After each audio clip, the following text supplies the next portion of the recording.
And we have JC here too. JC Wayne is doing a couple of Hi, JC. Yeah. JC, you want to talk about your events this week? Sure, yes, I'm so honored to be here. First of all, I just love that on Poem City, it's the picture of Shanta and it's the picture of my events right underneath. We know each other. And so we have a Poem City event coming up tomorrow night, a poetry workshop on how to write a love poem, which is specifically oriented to the love poems that we'll be sharing as our second Poem City event of voicing heart love poems to Montpelier. So workshop tomorrow night for those who just want to get some prompts or just to be in community writing our love poems to Montpelier. That's 5 to 7, and then we'll be sharing them on Sunday in a special edition of my ongoing series of Voicing Art. We'll be Voicing Heart, 2 to 3 p.m. on Saturday. Thank you. Wow, this is great. I'm going to kick off the program because it's 7 o'clock by saying what a wonderful spectrum of Poem City folks we've got here tonight. It's like an all-star cast here. So my name is Michelle Singer. I'm the Adult Programs Coordinator for the Kellogg-Hubbard Library, and it is my absolute privilege to bring Poem City to life this year during a really interesting time. And that's how we find ourselves here together. And I'm really grateful that we're here since we can't be in person in Montpelier, in the Hayes Room or another venue in Montpelier. We get to be together here tonight. And I'm really grateful for you all for being here. So Poem City is, of course, the Kellogg-Hubbard Library's celebration of National Poetry Month. And we are sponsored by the National Life Group Foundation, by the Vermont Humanities Council, by the Poetry Society of Vermont, by the Hunger Mountain Co-op, and by VCFA. And we're really, really appreciative of their support so that this can happen. So tonight, this is a collaborative reading. The Poem City and the library is collaborating with the Poetry Society of Vermont and with Sundog Poetry Center for the first time. And we're really excited about that, to be here together. And we're going to have George Longenecker give you a welcome from the Society and William Drislane from Sundog. But a little bit of housekeeping just to get us started. We are going to ask everyone to stay on mute for the reading to cut down on background noise. We will have question and answer at the end, and we can unmute and talk in real time at that time. Or if you can't wait, you can put your questions and comments in the chat before then. I am recording this reading. So if someone you know desperately wanted to be here and couldn't, or if you really want to go back and hear it all over again, you may. It'll be on the Kellogg-Hubbard Library's YouTube channel, as well as on the Poem City page of the Kellogg-Hubbard Library website. So that'll be available there. I want to thank the poets and the audience for being here on such a landmark and important evening. Of course, just hours ago, the verdict came down from the murder trial of Derek Chauvin, and I'm really, really relieved to be here in community, in poetry with you all tonight. Now, it's a special thanks for everybody for being here at such an important moment. So with that, I'm going to hand it over to George. Thanks so much, Michelle, and to the Kellogg-Hubbard Library for co-sponsoring this event. Poetry Society of Vermont has been doing poetry since 1947 and publishing the Mountain Troubadour since 1956. And we're so proud to have these new poets and new poems here at Poem City. You know, I was just thinking that the events that Sundog has done the last 2 years, poetry and justice really sum up what's happened today. Thanks so much. And welcome to all the poets and all the participants here in the audience. I'm Bill Drislane from Sundog Poetry Center, and we're very thankful to Michelle and the Kellogg-Hubbard Library, and to George and the Poetry Society of Vermont. George mentions the Poetry and Justice program, and this is on June 18th this year. We're going to actually do it in person at the Kilcare State Park up near St. Albans. And we will have the father and son, Jesse Bruchac, the son, and with his father, Joseph Bruchac, great writers, poets, and it'd be a wonderful, wonderful presentation. And I have the honor of introducing our poets this evening. Shanta Lee Gander is the 2020 recipient of the Arthur Williams Award for Meritorious Service to the Arts. Shanta Lee gives lectures on the life of Lucy Terry Prince as a member of the Vermont Humanities Council speakers and is the 2020 gubernatorial appointee to their board of directors. Shanta Lee also offers virtual creative workshops for writers and artists through her business Obsidian Arts. And congratulations to Shanta Lee for her recently published debut book of poetry, Ghetto Claustrophobia. And she writes, I love extending an invitation into my world and passions through my photography, poetry, and prose. So welcome, Shanta Lee, to Poem City. Thank you. So I'm gonna read some pieces from, I love long titles. So the book that's coming out in June is Ghetto Claustrophobia, Dreaming of Mama While Trying to Speak Woman in Woke Tongues. And I'm gonna read a few pieces from my new manuscript I'm working on as well. Ghetto Claustrophobia. Whether place, people, state of mind, you be locked in until you don't want to be. Noun, people. Ghetto claustrophobics, also ghetto claustrophobes, ghetto claustrophobians. Any group of people, they evade capture, they evade description. 2, identity, perceived or imagined. Noun, a place. Ghetto claustrophobia. 1, fashioned for but not by, think characters, think props. 2, big, so big, expansive, endless. 3, any place, the place with the matching rider mowers, that place where cliques of moms go by the same name. 4, hotel room, apartment, house, dreamscape, cityscape, rolescape, selfscape, could be another country, could be the human body as container, as shell, as place, from brick to block to burb to brownstone to any place, as in so many, as in endless. 5, these places, real and imagined, just like the people, they evade capture. Adjective, state of mind, states of being. Only an ailment if you want it to be. 1, Black girlhood in America. 2, nightmares. 3, stages of development.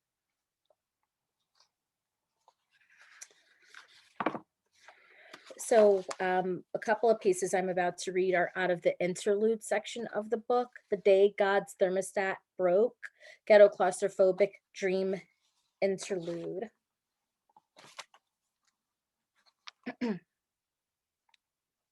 When God's thermostat is broken, find other ways to keep busy. Keep away from strangers. Keep away from the places where you don't belong. Something about the way the heat brings about the more that would never cross your mind. Also, you're never supposed to talk to strangers, let alone pick them up in your car. Well, unless you know them. Even if you know them, you don't pick them up on a summer night. But it isn't safe if you have your friends in a car. Wade was walking along the side of the road. Wade had to stay off and on in that place where everybody knows. There are secret tunnels where they kept the patients. You know Wade. He was always on the corner. He'll freestyle a poem. He's always on the corner. He'll say something witty to draw you in, and those eyes. His eyes were a kind of brown-green color, not noticeable enough to make him handsome.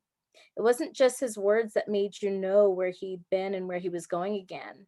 You just knew looking into his eyes, the kind of eyes that made you peer in, the kind of eyes that spoke his crazy right into you as he talked. Speaking of crazy, Sometimes boredom has a way about it, a kind of saunter like its twin trouble. They both show up when it's hot. See, trudging through snow or trying not to fall on ice don't work too well for these two. Trouble and boredom manifested in a dude, the color of one of the early spring flowers, color of forsythia. No government name, but a one-word, two-syllable street name. He was straight out of the Newport Pleasures ad, a cat with a slick look, and what he bloomed, we didn't want. But like forsythia, he appeared on time and within a season. He made us pay attention to the way day ate night, the way night ate the children who had to succumb to the endless ride in the purple Cadillac. He made us pay attention to what happened when mamas felt the heat of the broken thermostat when their husbands are at work, the ghetto version of a bar hop. He taught us that people like houses are interchangeable. He taught us that the endless tap in the bar hop, intoxicated cars stumble, like the ones who had too many punches. And when cars stumble in the heat, they hit telephone poles. And I'll read two new pieces. One of this piece about how to reverse a conjure is actually based on a true story. There is a cursed chest in Kentucky. You can read all about it, and that just lets into a window into my weird world and what I like to research. How to reverse a conjure for Remus. Owl's blood, too easy.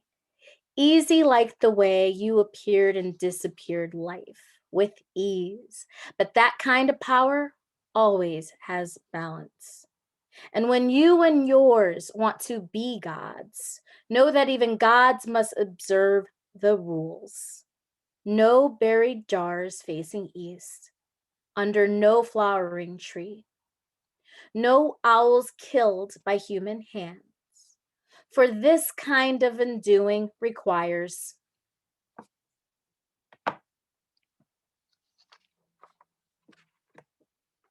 and the last poem, Lessons from Daedalus and Icarus as told by the Igbo at Igbo's landing. King Minos can block my escape by land or water, he signed. The air at least is still open.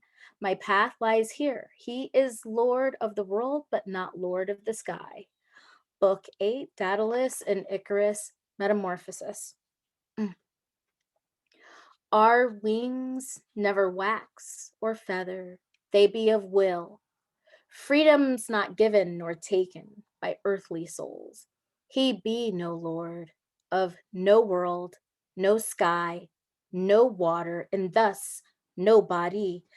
Us, never to be placed in this maze called America. They gonna say, it never happened despite one witness. We needed no permission. You still asking where?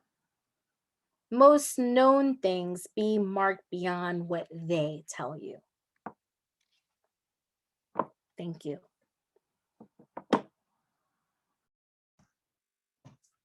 Chantilly, thank you so much from all of us. And next we have Desmond Peeples. Desmond is a writer whose writing has appeared or is forthcoming in Isle, Past 10, Goryesque, and elsewhere. Desmond writes regularly for the Vermont Arts Council, holds degrees from Goddard College and Vermont College of Fine Arts. Founding editor of Mount Island, a literary magazine for rural LGBTQ and people of color voices.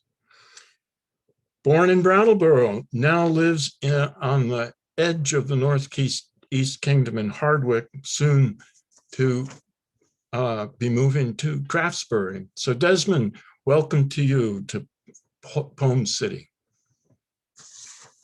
Thank you so much, Bill, and everyone for organizing this event. And thank you so much, Shanta, for that wonderful, amazing reading. I've got 3 poems for y'all tonight. I'll start with In Our House. In our house, all doors are open to rancor, to love, for the people and their needs, the shadow of your coming by to sup. In our house, there are only friends, only broken bread and unpaid bills, the gift that pushing sometimes leads to opening and breaks us out into more good company. We know life is not so pure. We know when to leave it mellow, caked over our windows, forgiveness. Look outside if you can. That's where we really are. Flowering spirits imitating the birds. And farther out, who's to say? We may very well be ready. So my next poem is, I wrote it in a workshop with Mary Ruffel at Vermont College of Fine Arts. She had a lesson, she said, go sit somewhere, just go sit down somewhere and just look at something until the poem happens. and I think it worked. So I went to the fountain that is on the green at Vermont College of Fine Arts. I went there at night and just sat. And this is what happened. At the night fountain, everything babbles if you care enough. Who needs to make sense every day for everyone? I think I hear a couple grunting, a friend beside me gushing, giggling, or frisbee. Kids in the dark just try to have what glows. It can be green, spun and whipped from you to you and me, or just floating in the sky, hanging over the world. So the snake or any small evil can stir beside me, make the world crackle, and no one is afraid, alone. How still it is. Anyone can play, and it takes seconds, barely there, to be still again.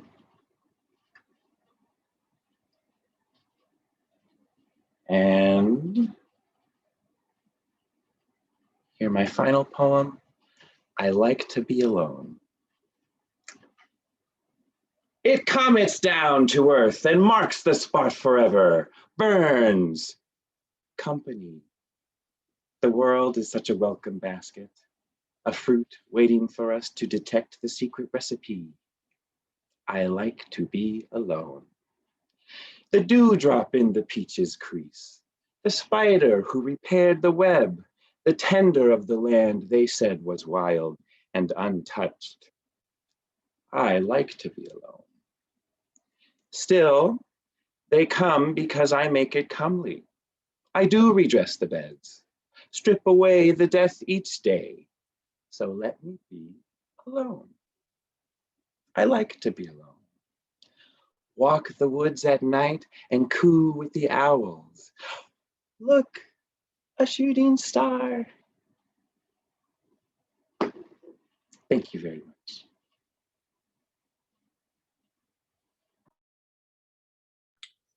Thank you, Desmond. Thank you so much. It's the downside of the Zoom is we don't have the applause going on, but anyway, I'm sure everyone is for what we've heard just now from Chantilly and you. It's wonderful.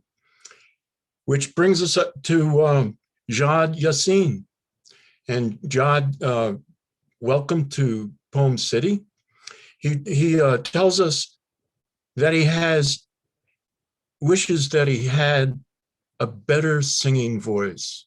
Well, I've heard a little bit of his voice already, and I think we're in for a charming recitation of poetry. He was born and raised in Lebanon and moved to Vermont in 2016 to pursue creative writing studies at Vermont College of Fine Arts. Moved to White River Junction, where he lives now. And apart from writing, he tells us, he is our friendly neighborhood medical courier at Green Mountain Messenger. So, Jad, welcome to Poem City, and let us hear your voice. Thank you so much, Bill. Hello, everyone. Can you all hear me? Is it good? Perfect. Thank you. Yes, thank you, Bill. Thank you, George. Thank you, Michelle. Thank you, everybody here. Thank you, Shanta Lee. Thank you, Desmond. I realized as I heard that introduction that I should have updated my biography. I am now your friendly neighborhood lab assistant at Dartmouth-Hitchcock Medical Center.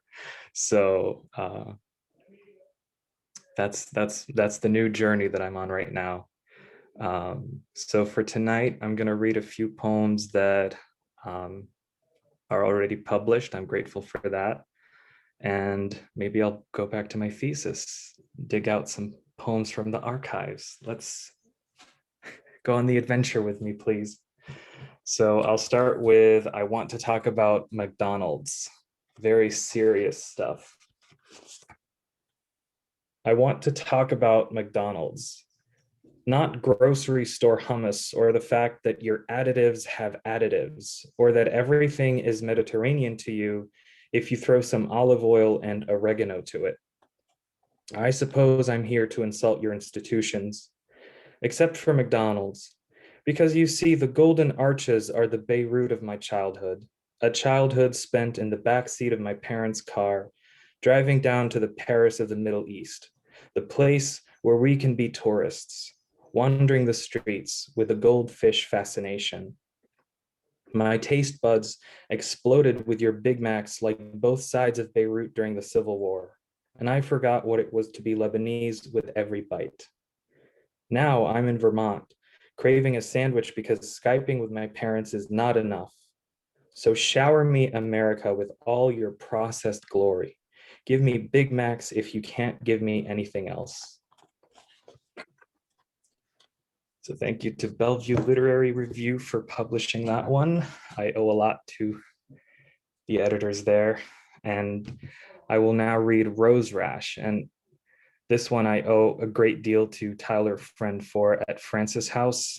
I remember when they called dibs on the poem, I felt like, oh, I made it. That was it. So thank you, Tyler. Rose Rash. I was 16. It didn't hurt or itch even, but it looked awful. So my mother made an appointment with the dermatologist. It covered my left side with large pink spots that seemed to spread from the thigh outward. At his office, the doctor brought to my skin a bright light with a magnifying lens. I scanned my body as he did. We weren't looking for the same thing. He was answering his own questions. I was looking at all the parts of me that needed work. Suddenly, I felt dirty, like I should have shaved before going there. The rash was named after a French guy, Bernard something. Might as well be the first man I ever slept with. For 6 weeks hiding behind closed doors, I waited it out and was thankful it didn't hurt or itch even. Bernard was pretty in his own way. His shade of pink remains the most beautiful I've seen. I wondered why he didn't cover my entire body. I would have gone out in public. I would have announced our relationship to the world. So thanks again to Tyler Friend for publishing this one. And I will read a poem that was published by Portrait of New England. Very thankful to the editors there. I'm very thankful, I swear. This one is called Broken Arab Mustafa Habibi English. Now look, it's my fault.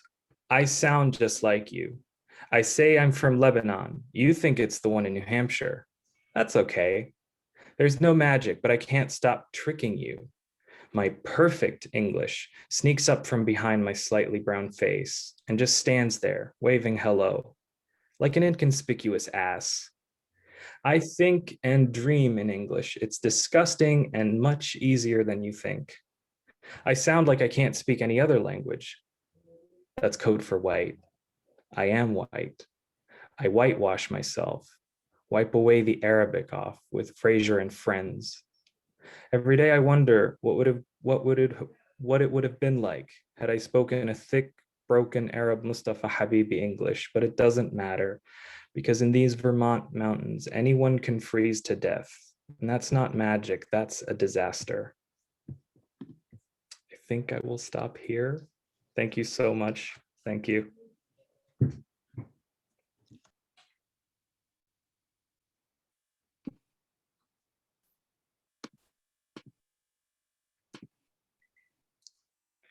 Bill, Bill, I think you're you're muted. muted. Sorry about that. Just thank you to your reading, Jad. It was wonderful. So Michelle, back to you for the last of the program. Yeah, so this is the part where we open it up for questions and answers. You can put a question in the chat, or you're really welcome to unmute yourself and speak directly to the poets and ask them what's on your mind.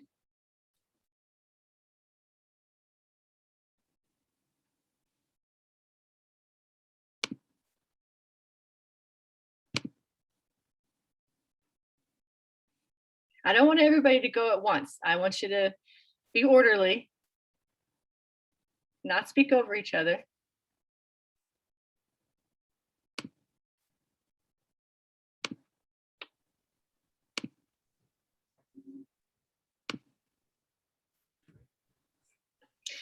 Well, we have one. I'd love to hear all the poets' path to poetry. I love this question in other programs we've done. Do you want to go, if you don't mind, in the order in which you spoke and offer an answer to that? Thank you. I came to writing actually as a punishment. I'm not even, no joke, no lie. Like, think of like Bart Simpson, I will not. So along with other things, like that was one of the ways. And I think it was 6th grade assigned dictionary pages. But I discovered that was the way also to just speak to the page when I couldn't really say anything in my house. So I've been doing poetry before I earned the name poet. I think I still feel like I'm working to earn it, but I've been writing it since, I don't know, I was a teenager, and also writing in my journal. And that's how I came to write. So that's my pathway.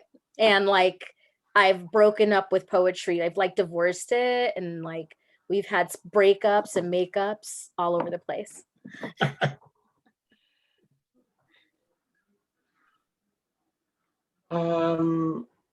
I have always been writing poems, I think. I just like to play with language. I'm also a singer, and I think that's really where my my love for language and writing prose as well comes from, is my musicality. But I think, you know, I always remember writing poems. I just love poems about like just if there's a chance for my brain to wiggle about something, I think when I was a kid, poems were the easiest ways to do it. And I think now these days I'm definitely focusing more on prose, and my current prose projects are kind of making me work in this way that feels less like this musical spell thing that I want to do with my poems. But yeah, they're, whatever I'm writing, you know, it's the language of my spirit, and it always has.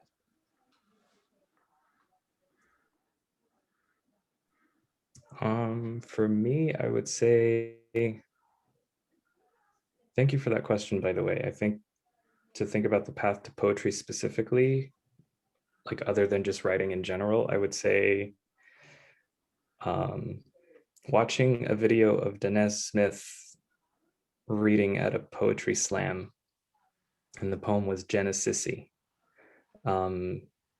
Wonderful work. Danez they're amazing, like just absolutely wonderful. I'm so thankful for their work, and like forever will be. And I think that was it. I think that was like the moment of just thinking, that's beautiful. I want to try to do something like that. I'd say that's the best way to put it. And I think, like logistically speaking, I know this is going to sound strange, but it's always the easier medium to write in. Like, I came into the program at VCFA thinking I wanted to write a novel. Nope. I don't know. I think there's just something so lovely about poems being able to be so short and carry a lot at the same time. That's not necessarily, of course, a rule for them, but it's nice to have that avenue, I would say. So that would be that's my answer. Thank you. Thanks, Rebecca, for that question. Do we have anybody else?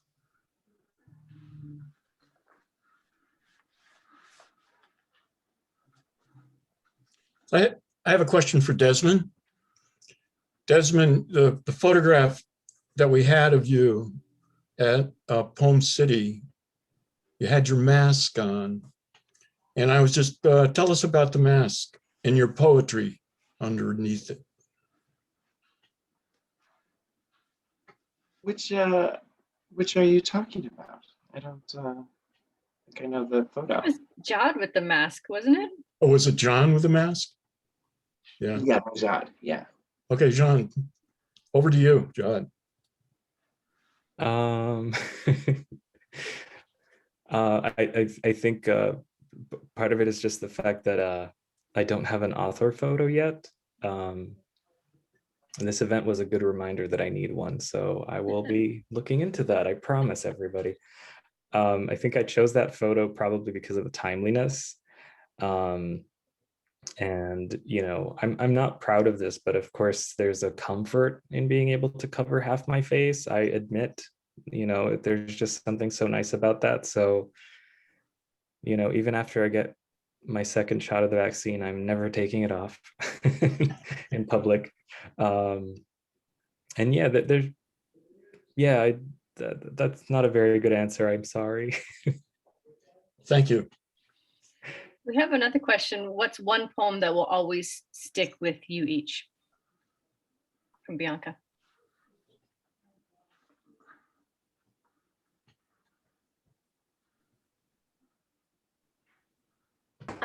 This is hard because I'm like,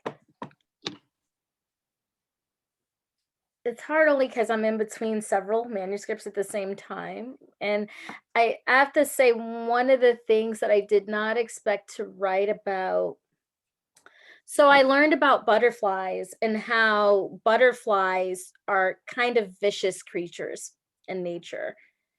They do things like, oh God, like they were talking about mimicking something and then going and slaughtering another insect, like all this stuff, right? All this very interesting stuff about butterflies and certain kinds of butterflies. And there's a memory I have that I wasn't expecting to write a poem about, but I kind of meshed in. It's called Lessons in Development from a Butterfly. And it goes through all the stages. It's in Ghetto Claustrophobia. And the one thing that I wasn't expecting is this memory of a woman sitting with I called her Butterfly Woman, Butterfly Legs. And I was told to go to her because she wanted to see if I had developed yet. She looked down my shirt. She was allowed to literally look down my shirt. And it was a poem I was not expecting. Michelle, I see your eyes. Like, yes, my mother was in the room. Yes, there were people there. It was totally unexpected. But it was also, I didn't expect to, breathing in nature is something what's typical, but it caught me off guard. Maybe there'll be another poem if you ask me next week and I'll say, oh, it's another poem that'll stick with me. But I think it was a combination between learning that fact about certain kinds of butterflies and how I wove it into my own development and talked about unsafe environment. That kind of struck me as, whoa, didn't expect that to come out.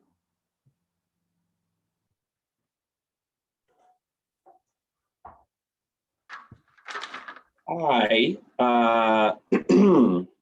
love A Light and Diplomatic Bird by Gwendolyn Brooks. I love that poem so much. And I recorded it on guitar. Sometimes I sing poetry. I recorded a little bit of Beowulf as well, just singing over it kind of like a bard way. So if you want to hear that, it's on my website. And I think that's probably my favorite poem in the world. Yeah, I like. Did I answer the question wrong? Oh my God, I feel There's like no wrong way, Shanta. I feel like a narcissist. Oh my God, I'm so sorry about that. My apologies. I don't know. I think your answer was perfect. I think it was too. I'll never forget the butterfly either. So I'm glad. I'd say based on like my answer about my path to poetry, I would say definitely Genesis-y, like by Denez Smith it's just always in the back of my head and in the front and on the sides and in the middle of my head, like all over the place. But you know what? It's unfair to single out just one poem. I think I will also throw in a Lebanese poet who's also a friend of mine. She has her name is Zaina Hashem Beck. Should start with the name. And her third collection is forthcoming from Penguin Random House called O. In her second collection, Louder Than Hearts, there's a poem that's a ghazal, and it's called Speak Arabic. And that just resonates with me just because of how, since coming to Vermont, it's just always been the question of like, what language do I speak? And what, like, not of course in conversation with people who can only speak English, of course not, but just in my writing, right? Like I take that as speak Arabic in your writing. And that's something that I traditionally don't really do a lot of. There's always just a few words sprinkled here and there, but that's it. So that would be also a poem that's also following me everywhere I go. We have another question from Sarah. This is for any of the poets. Could you share your thoughts on writing for yourself because you love poetry and have something to say versus writing with the goal of publishing?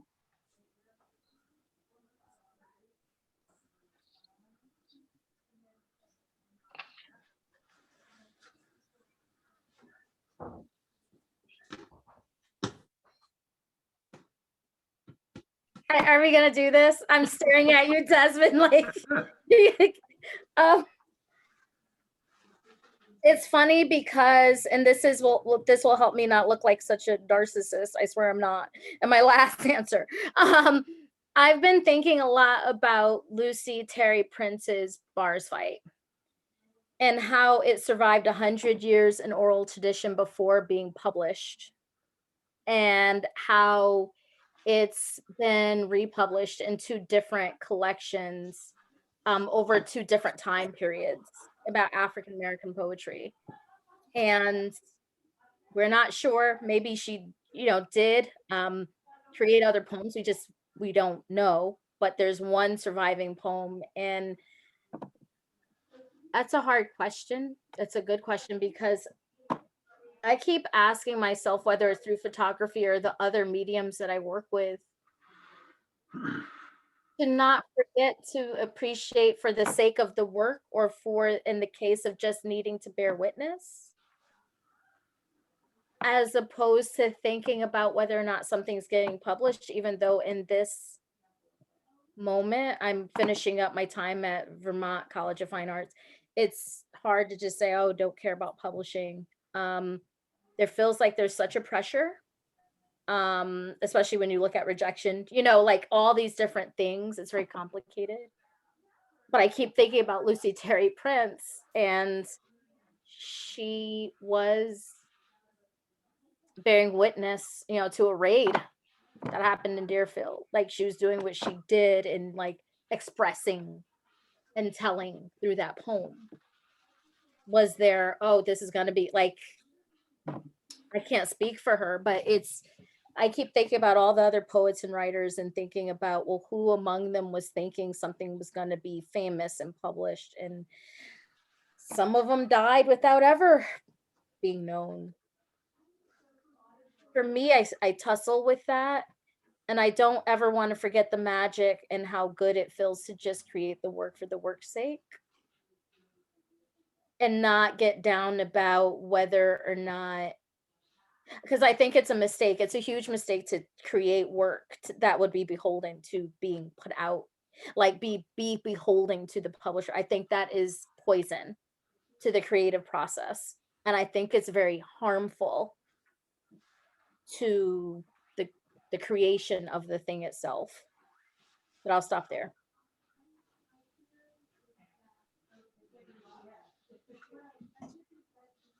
That really resonates with me needing to, I guess, compartmentalize my needs when I'm writing. You know, I think that's an interesting. The three of us, Shanta, Jad, and I, we are all MFA people. So we've kind of, our answer to this question is a little bit in part, well, we paid the student loans or whatever, you know, we need to figure something out to get this poetry out there.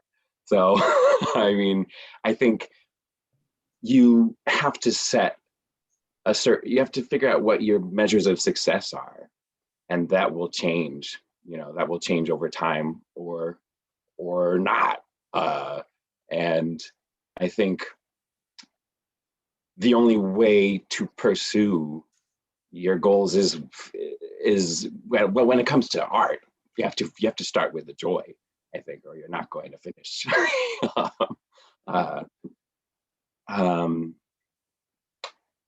Yeah, and I mean, I recently graduated from Vermont College with my MFA at I guess the beginning of 2020 or the end of 29. So I'm you know, now I have my day job. It's also in writing, and it's just this negotiation of I mean, of course, publishing is the goal, I think, for anybody who took the paths that we three did, and that's just part of the calculation that you make.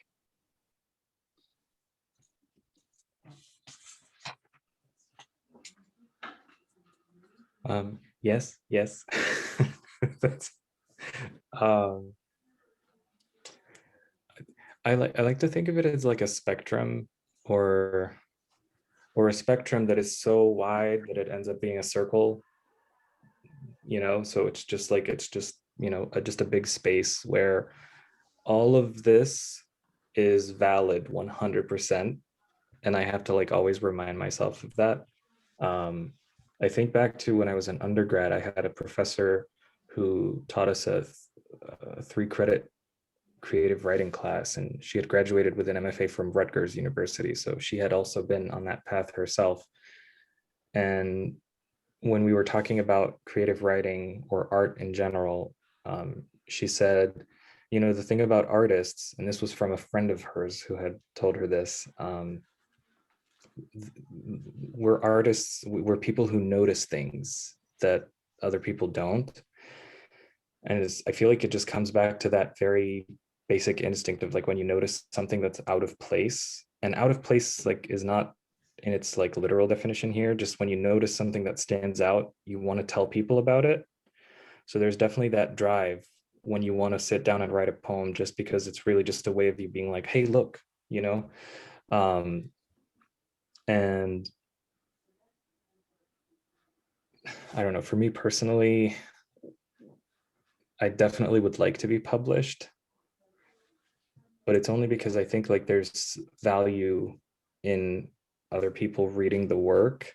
If I didn't know that, even without it being able to explain it, then I wouldn't. And we definitely, like every poet and writer in general, I think, and every artist, they can't explain it, but we know when somebody needs to see this. So, and that's, you know, that's why I would say, so like, you know, being able to also pay the bills out of that is great. That's not always the goal, but if it can be kind of like attached to it, you know, I don't know. Because of course, like here I am talking about it as a full-time lab assistant, and I feel like I'm never leaving that job now, given what's going on. So yeah, I'll stop here. Thank you. We've got a question from JC for any all poets. Do you see social media, technology, and self-publishing as freeing creativity from the tyranny of publishing and certain traditional measures of credibility?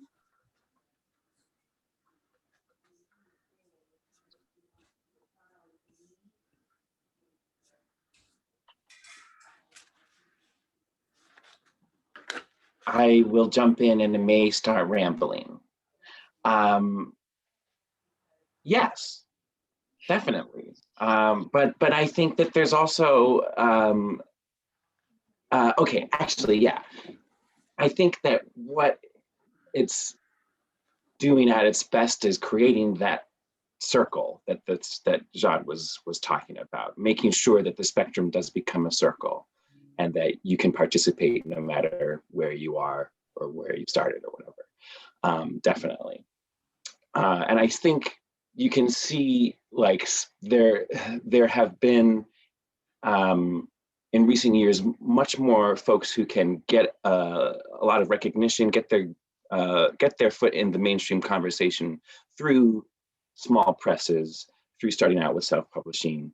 And I think that, you know, I actually don't know what the scene was like before the past couple of decades because I'm 29, but it feels like that democratization, that it has been a process of democratization.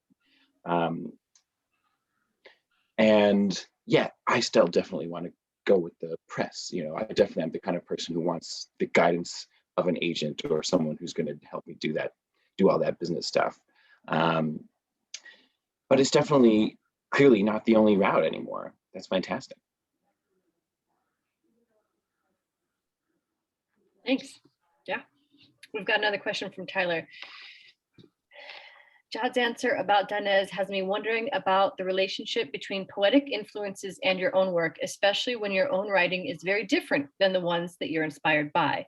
Would anyone want to talk about poetic influences that are wildly different stylistically or content-wise and how they still influence you? The dactylic hexameter and Ovid's Metamorphosis. And I'm not quite ready to talk about what I've been doing with it, but like, you know, pierce the veil of 2,000 plus years, exile, very fascinated by, gripped by, again, very different, you know, and I'm not reading it in its original language, and yet I'm drawn to it.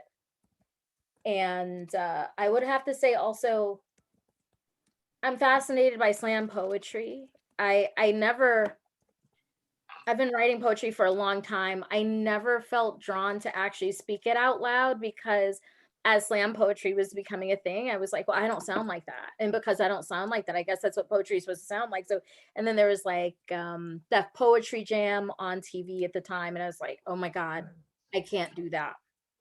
And that, but I remain fascinated by it and enthralled by it, and you know, seeing the different work, and I admire it. I can't say that I pull necessarily from it, but just thinking about the presentation and performance of it. Those are two answers. I hope they're good. That's my answer.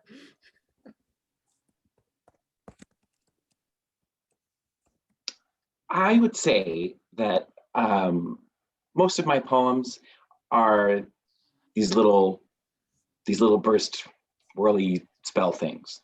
But I definitely draw influence from everything that I'm reading, and I think probably apply it more in my prose.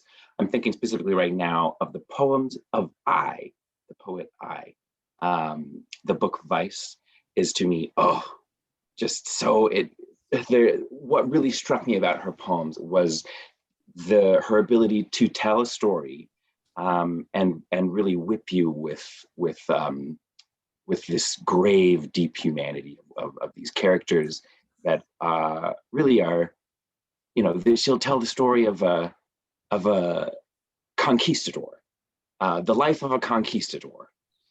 in about 4 pages. And I mean, really just what, well, you know, I guess that's easy to apply to a prose. But I think at any time when I'm like really struck by what someone has done, even if it's completely like I would never even think to write a poem up the story of someone else's life or something, like it's not how I do it. But that power of observation and the ability to manipulate environment,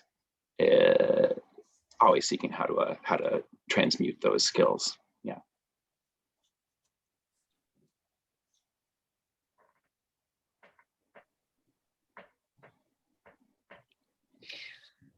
I've got one last question. You're all such vital young voices in Vermont. How do you envision your future in Vermont as poets and writers? And what suggestions do you have for other poets and poetry organizations in Vermont to enhance poetry beyond what they're already doing?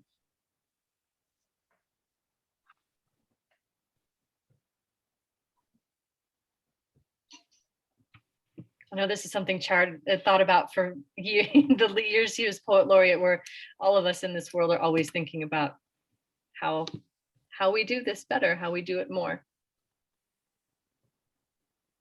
Jad, you want to lead this one and go first? Maybe. Okay. So I'm just reading the question again.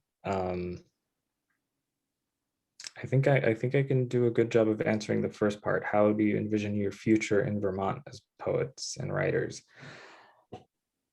The good news is I never want to leave this state. So it's easy for me to think about what I'd like the future to be for me. I like the idea of writing not on the side in a dismissive way, but I don't think that I'll be wanting to do nothing but poetry, if that makes sense. It sounds very negative. Like, actually, let me rethink this. Because of the pandemic, when I was looking for a job, the one thing that I didn't want to do was look for teaching positions. And the reason why was because I wasn't sure what schools were up to. Schools themselves weren't sure what they were up to. Colleges and universities weren't sure what they were up to. And so because of that, there's been a lot of uncertainty for me around that. I think, again, notwithstanding the circumstances, I think as a poet and a writer, I'd love to be teaching. I still don't know when I might venture into that. And so I think more concretely, maybe as a visiting writer in places across the state, that is one way I envision my future in Vermont. Somebody who can kind of like dip in and out of places. Although, of course, I remember when writers came to art classes for just, 2 to 3 weeks at a time, and how heartbreaking it was when they went away. So am I getting ready to break people's hearts? I hope not. And yeah, just always, I see myself always writing, even when I take the longest breaks ever. I mean, before tonight's reading, I would say probably hadn't done anything in months, really, which I think something a lot of people relate to right now. But I know that it'll never stop. So that's also, I think, for me, a certainty. I'll never stop doing it. So that's where I'll stop for now. Thank you, Shanta. You're welcome. I would say I see myself. I mean, I like the question only because it makes me feel younger than I actually am. I look younger than I actually am, but I'll take it. And I see I'm borderless. I like to connect Vermont. In my roles of even trying to bring the life of Lucy Terry Prince to other places. I reach out to Connecticut. I reach out to New Hampshire. I I want to continue doing that for the time that I'm here. I also like to, whenever possible, shift the gap of how Vermont is presented. We don't have a product problem. We have a marketing problem. We have great product and the great stuff and great landscape is gorgeous. But the marketing problem in terms of how others who, may not know about the depth of diversity and the range of who all is here. It just like makes me excited about my Mount Island, because that wasn't, not just it's about rural places and like the diversifying of it, but also reaching out to other places and letting people know who and what is here in terms of the arts and the culture and the humanities. And so I don't know if this answers your question, but that's how I see or would like to see my role continuing and like kind of be borderless, like myself as an artist, as a photographer, as a writer, across poet, all this. I'm in community with others across the globe who are trying to do the same things, and just like being a connector, I guess that's how I kind of see myself, as a connector, collaborator, and echoing Desmond's poem, I like to be alone. That's very much my other thing that I'm great at connecting and great at saying, okay, I'm in a cave and dreaming up some stuff. So I hope that answers your question, Desmond.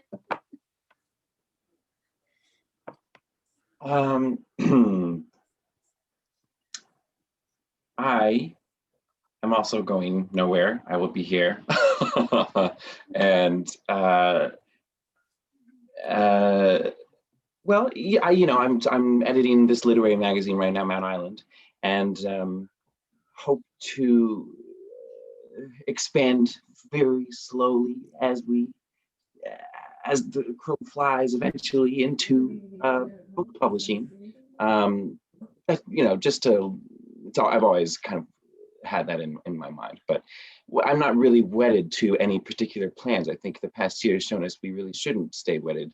And I'm perfectly happy feeling at home in just me and my notebook as well, if that's what it comes to.